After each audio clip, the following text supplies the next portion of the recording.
büyük rahmetin olacağını biliyoruz. Ben de bu konuda İHA'ya teşekkür ediyorum. Herkesi yardıma çağırıyorum. Vesselamu Aleyküm ve Rahmetullah.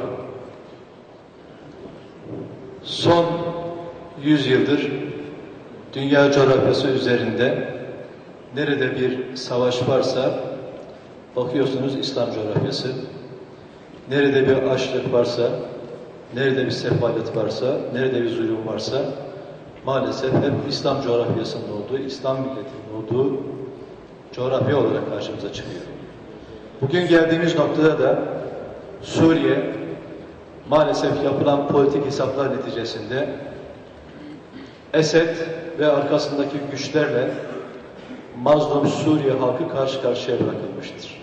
Ama özellikle Suriye derneklerini saymak istiyorum çünkü acıyı onlar yaşıyor. Suriye Birlik ve Yardımlaşma Derneği burada. Suriye Dayanışma Derneği burada. Nur Derneği, Suriyelilerin kurduğu burada. Şam Derneği burada.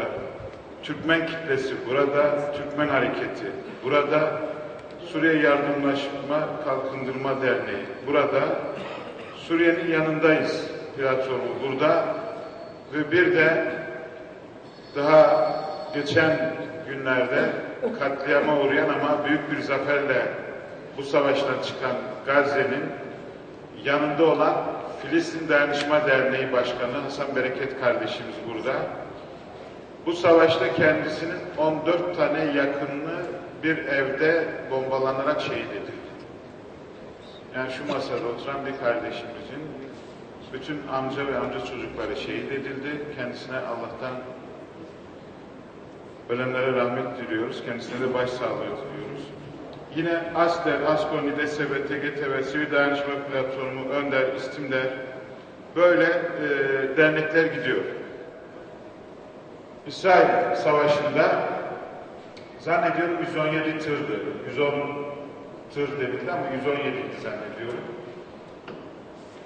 Suriye'de hedefimiz en az 1000 tır göndermek. Allah nasip ederse bunları sizler yapacaksınız. Gerçekten bu 1000 tane tırı şu kadar yardım kuruluşu illerde de var çıkaramıyorsak bize ayıp olur. Ne istiyorlar biliyor musunuz?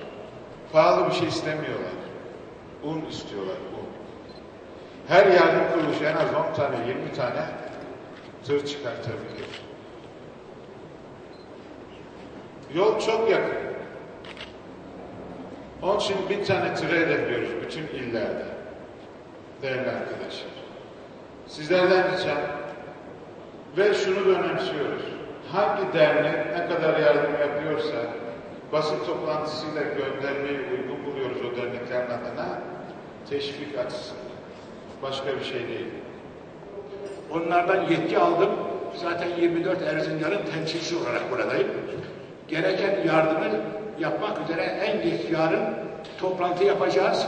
Gerekli işlem yapılacaktır. Çok teşekkür ediyorum. Cümleten Allah'a emanet olunuz.